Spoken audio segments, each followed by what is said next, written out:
Broadcasting from the business capital of the world, this is the Podcast Business News Network. We are back with Reverend Carlene Appel. Excited to have her here again. And she is the owner at New Day Pastoral Counseling Services from Bloomingdale, Illinois. Welcome back to the show today. How are you? Good. How are you doing? I'm doing well. Thank you. It's a little bit of a rainy day in New York, but we're getting through. And yourself? But actually, it's kind of rainy over here too. So yeah, we usually have the same weather. It's coming through. yeah. I was trying to record this, and it was asking me to ask you for permission to record. Oh, sure. Let me see. Yeah. I should be on there. I can allow, put in waiting room, stop. Hold on. It says unmute, allow to record local files. And there you go. Is that it? That's it. Thank you. Great. Perfect. You're recording. You're all set? I think so. Yeah. Let's see. Make sure. Record. Okay. I think it's recording. Perfect. Good. I'll figure it out. We have a copy. Don't worry. For new listeners out there, let's point out newdaypcs.org. Would you mind saying hello and introducing yourself to everyone, please? Yes, I'm Reverend Carlene Appel, and I am the owner and lead counselor of New Day Pastoral Counseling Services in Bloomingdale, Illinois, in the Chicago area. We do home visits for our counselees in the Chicago area. I go to 7 counties, and outside of that, and actually even anywhere I do online. Got it. And I think a lot of people did, a lot of counseling practices did to online, during the pandemic, and just stayed. But it's a good way for somebody to get connected if they're in crisis. And this is a part 2 of our first responders. Last week we did veterans, and so give a shout out to our veterans, and today I'm going to give a shout out to our some of our first responders. Now my shirt here, this is the I have it backwards actually. I see it though. This is honor and respect. So this is the flag we have military. We did last week. Then we have firefighters, police. We have EMS. We have dispatchers. These guys are the first ones who get the calls. They're the ones who get the screaming people. And then we have corrections officers. They aren't very respected. Boy, they put up with a lot. And the 1 in 3 corrections officers has PTSD. Wow. That was according to the last statistics of 2019. But anyway, so Sean Thomas, she runs first responder conferences. And there's one coming up in Idaho, I believe. Yeah, Idaho in May 5th and 6th, Twin Falls. And any first responder is welcome to go. And it's just go to www.first the 1 and then the ST responderconferences.org. And you can just, if you want to talk to Sean, you can just put Sean T at first responders conference.com. But anyway, so she runs these first responder conferences, and it is to help first responders of all stripes here know that it's okay to seek mental health help. In some, like firefighters, police, there's a stigma of going for mental health help. And so I have some wonderful retired police officers who do crisis calls, and the suicide rate in 2017. That's the last study I found for it. There were 298 firefighters who committed suicide, 84 EMTs. There was 140 reported police suicides as of August 1st in 2019. So actually it was 115 by August 1st. So, it's a huge problem. And with all the backlash against police officers since all the, the riots and things, now police officers, Ron Rufo, he's a retired police officer, and he has his book. He's going to be writing a new one, Breaking the Barriers, changing the way we support the physical and mental health of police officers. And his next book is going to be for all first responders. But he was a highly decorated Chicago police officer. He had over 22 years of service. He was a recipient of a life-saving award and a unit meritorious performance award, 23 honorable mentions, more than 100 letters of appreciation as a Chicago police officer. So, and after he finished his career there, he became involved with the EAP program, Employee Assistance Program, for that, and he still is involved in that, and he has specialized training in police suicide prevention. And he said that anybody can, and I think the best way for me to say is, if anybody needs these emergency numbers, to please send me a note on my email. That's REVC and APPEL at newdaypcs.org, and I will supply these emergency numbers, because Ron said, tell them they can call me, anytime. He has a number, he has an email, he has a website. So it's a big problem. PTSD among emergency service people is really high. There's a center, it's a consolidated center in Addison. It covers a few police departments and fire and everything. And it's called ACDC. Oh, got it. Yeah, it's the consolidated. You have to find it. Proactive there. They on any given day, their staff can be handling over 100 calls an hour in an 8-hour period. In an hour, yeah. Wow, almost 1,000 calls a day. Yep. So, they can go from very high and intense calls to somebody calling and asking for their car to be moved, but they're very proactive.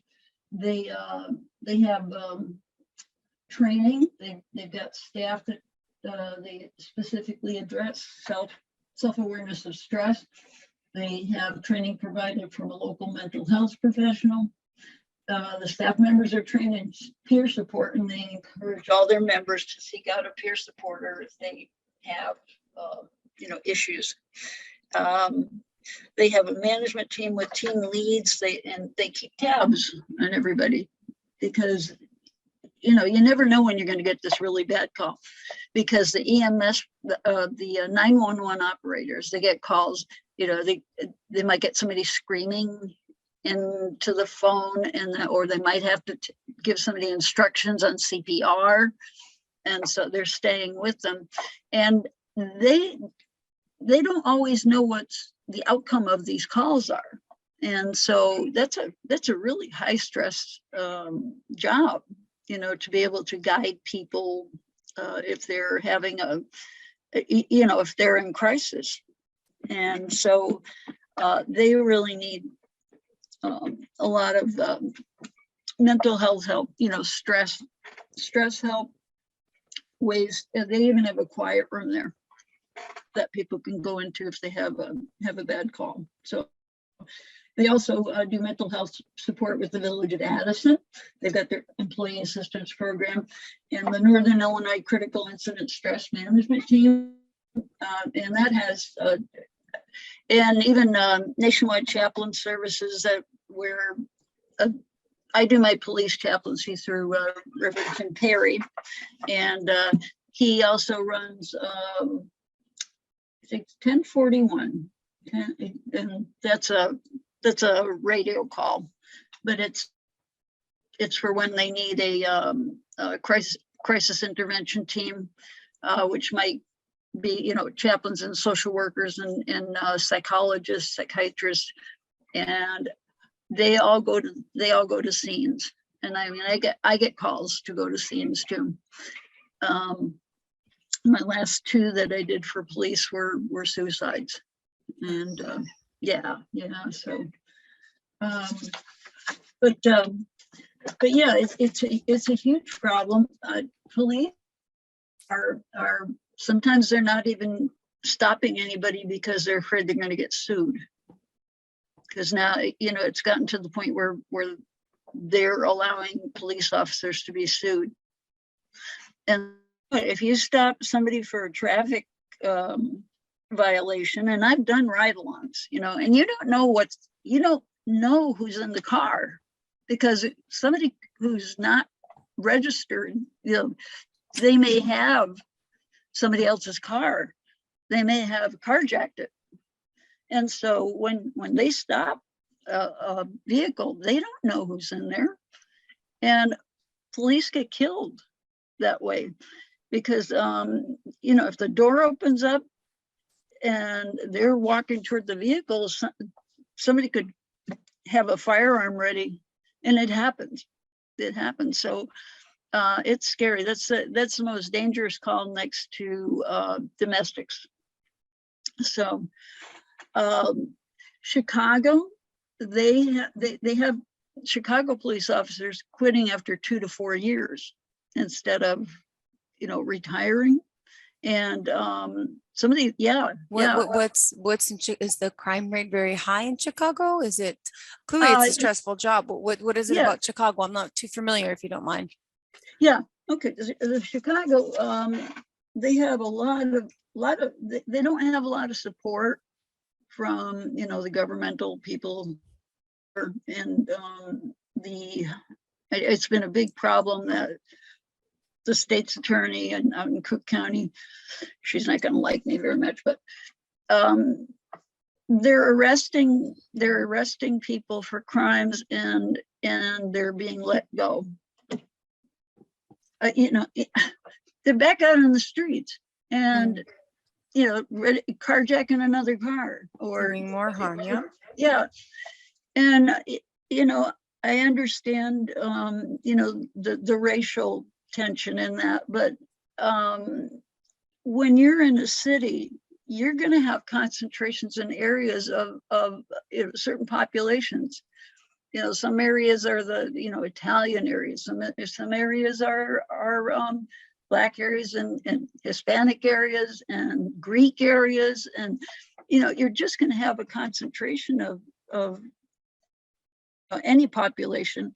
And so are there bad cops? Yeah, there's bad cops, there's bad teachers, there's bad, but there's a lot of good cops, and they're quitting because of, after 2 to 4 years, and they're going out to the suburbs. I know Naperville picked up 5 police officers, and they should have basically 13,500 a K, so 13,500 police officers out on the street. They currently have quite 10,000. So what's happening is the officers that are there are having to pick up the slack of all those officers that are not there anymore. And so they're working insane hours. And some of them have to work second jobs because they have, family at home. So, and it's not easy. It's not easy being married to a police officer. Ron was telling me the police academy out there, the instructor said, 80% of you will be divorced, and I was a little bit taken by that because it's always a self-fulfilling prophecy. If you ever had a professor in college who said, we have 50% of you are going to fail, 50% will fail. Yeah. You know, so, and I understand it's a little different, you know, when you're a police officer and you're going out and you got all this tension all the time, they don't know if they're going to be home the next day. And so it's, you know, they're needing to get that help, but there's a stigma. Okay, and I noticed it when I went my critical incident stress management training back in, oh, this was 04. When you do group, it's like 6 hours of intense instructions, and you do your groups. And the ones who had the hardest time debriefing were the firefighters, and followed by the police. There's a stigma against getting mental health help. It's like, what are you, weak? What's the matter with you? You know, and it's not helping.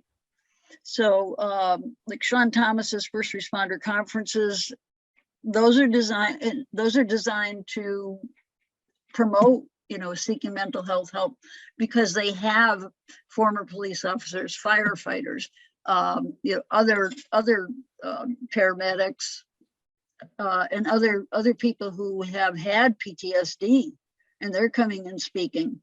And so these conferences are really good to help officers know that it's okay, help firefighters know it's okay. I was really glad to see what the ACDC has, you know, for their employees. And I heard they have even like a treadmill underneath their feet. So, Yeah. yeah. But yeah, so police and fire and probably paramedics. But let me use police as an example. They're on all the time. You know, let me take you over to my little. I have this up on my whiteboard. Let's see if I can show this over here. Sure. This is what when I get clients who have trauma. PTSD, I educate them. So this is your brain on trauma. There are 5 areas of your brain that are affected when you are having trauma, PTSD. So your amygdala, it's a little almond-shaped thing. That's your fight or flight, and that's like a smoke alarm. So when, you know, and it is very basic when, you know, it's our survival mechanism. So when the amygdala goes off, it is suppressing your prefrontal cortex up here, which is where you're thinking and, you know, your logic and reason, because it's getting you ready to survive. Mm-hmm. You know, it's from, you know, from the beginning of time, you know, when our brains are developing more. So, and we've got that 3rd layer. There's like 3 layers in the brain. But anyway, so what happens is, so that's overactive. Then you got your memory center, which is your hippocampus. And I tell people that's like your photo album. Yeah. Your brain. And then your self-regulation center, how you feel balanced, you know, you don't feel out of sorts.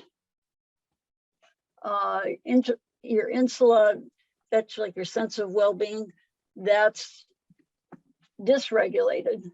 Prefrontal cortex, like I said, that's your thinking center, that's your CEO of your brain. And so when the amygdala is suppressing that, you're just in survival mode, and then your digestion stops in your stomach, and you know, your sympathetic nervous system goes to work, and so these 5 areas will affect, you know, are affected. What happens in PTSD is the hippocampus has taken an incident that's, you know, that they've been traumatized by, and it takes takes pages from the photo album of that event, and it puts them up front. So when somebody gets triggered, they feel like they're right back there. Mhm. And so what we do when we debrief people is we want to get them to the place where it's a memory, but it's not, that I'm in 2022, I'm in my bed, I'm in my office, I can feel my feet on the ground. So we want to get people to the place when we do trauma therapy where when they get that memory, it's a memory, they know they were a part of it, but they know that it was an event that happened and they survived. It seems, excuse me, but it seems your audio is cutting out a bit, I think, from the move, because it did get lower, but it did come back. Would you mind trying to talk again? Yeah, how's that? Is that better? Good. Yes, yes. I think we Okay. lost you a little. Okay, Please repeat the good. last thing you said. Thank you. Okay, wonderful. Anyway, so that's my little brain diagram. And I give copies of that to all my patients, I call them clients, because I do hospice too. So those are my patients, and my counseling side is my clients. So, and I say clients because it's a little bit more, it's dignified. You're not a patient in a hospital or anything like that. So, so I say client, just because I want to respect people. And by the way, May is Mental Health Awareness Month. We are here. Awesome. Yeah, Oh, cool. this is the month. Yeah. So it's a good time. Perfect timing. But yeah, so there's various therapies that we can use for police officers and firefighters and emergency response people that don't want to regurgitate the incident. There's EMDR, which is eye movement rapid. They don't desensitization. Yeah. Uh-huh. I know. They don't even put the whole name of it on the courses, so it's too long. EMDR sounds good. Yep. Yeah. And then there's cognitive processing therapy. And that's, they do up to 15 sessions, but it works so well that a lot of times after 7 to 8 sessions, people are saying, I'm good. And that's okay, and there's a whole process they go through. We want to make sure that people have good support in place, self-supporting type things, so that when they're wanting to go into that bad memory again, we're trying to replace it with the good. But there's a lot of pre-work that's done before we actually get to the going through the incident. And they don't even have to tell the therapist what the incident is. Yeah. And as little or as much as they want, or not at all. So we want to help them get through that. And there's always cognitive behavioral therapy, and DBT, dialectical behavior therapy.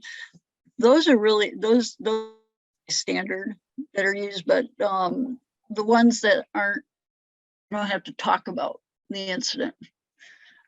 I think all of any first responders who are listening now, who are thinking, I don't want to go and have to regurgitate this whole incident, because it's been driving them crazy, and literally crazy.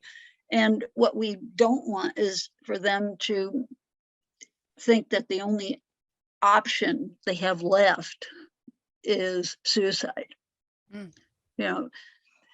And people commit suicide because they think they've run out of options, and they want to stop the pain. That's what the whole thing is. internal family system, IFS, internal family systems. That's a great therapy to use for someone who's suicidal. And there's also other methods that I use too, where you're asking, well, what's the one thing that would make you choose something different? Where, you're coming alongside someone.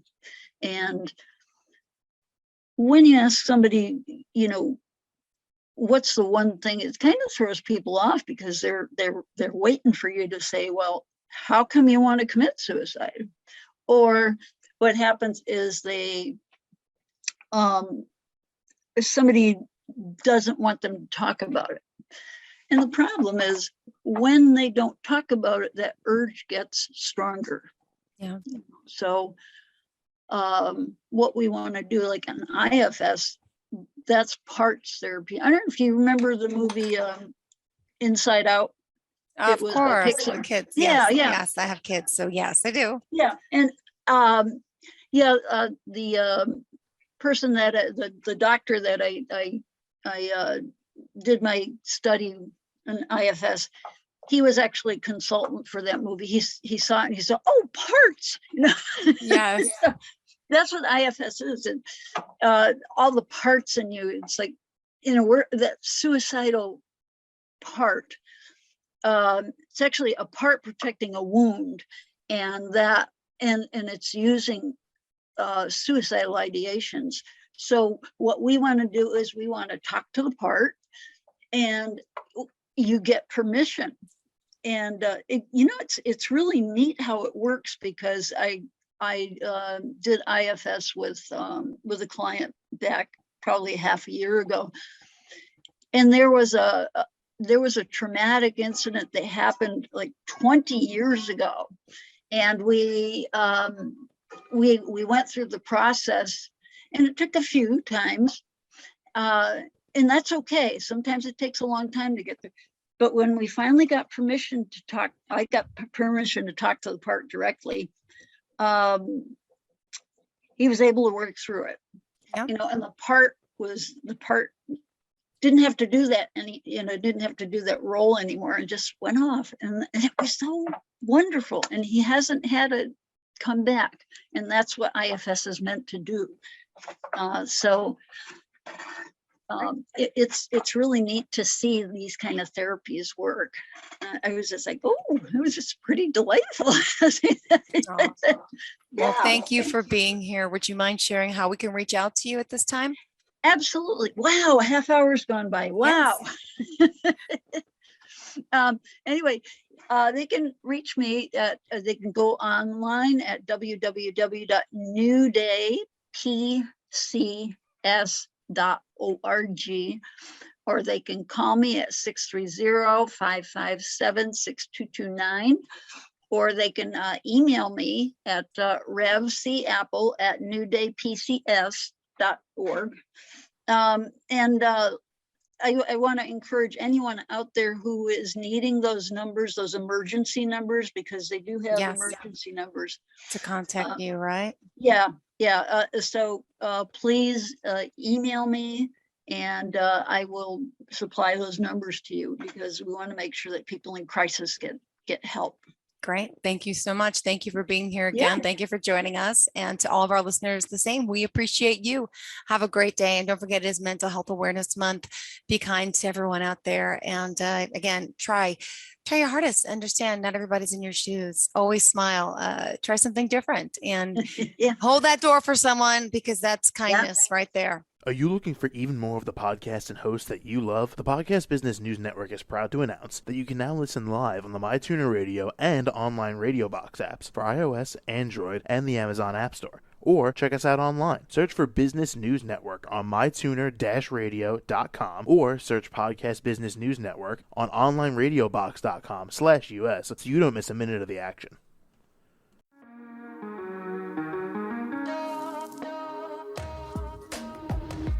Broadcasting from the business capital of the world, this is the Podcast Business News Network. For nearly 2,000 severely injured veterans, everyday life has become filled with barriers. Day-to-day simple tasks can become pretty daunting. I have to carry my chair up 2 flights of steps or have somebody do it for me. What scares me the most is just the falling. When I'm struggling with my house, I think, to have that one great barrier just knocked down, it's crucial. Home for Our Troops is a wonderful nonprofit that builds a mortgage-free, fully adaptive, handicap-accessible house. And there's no catch. It'll be our very first home that we've ever owned. This is a game changer. This is where your life begins again. We need you to join us in completing this important mission. Please visit hfotusa.org and help build homes and rebuild lives. Because of you, everything's going to be okay.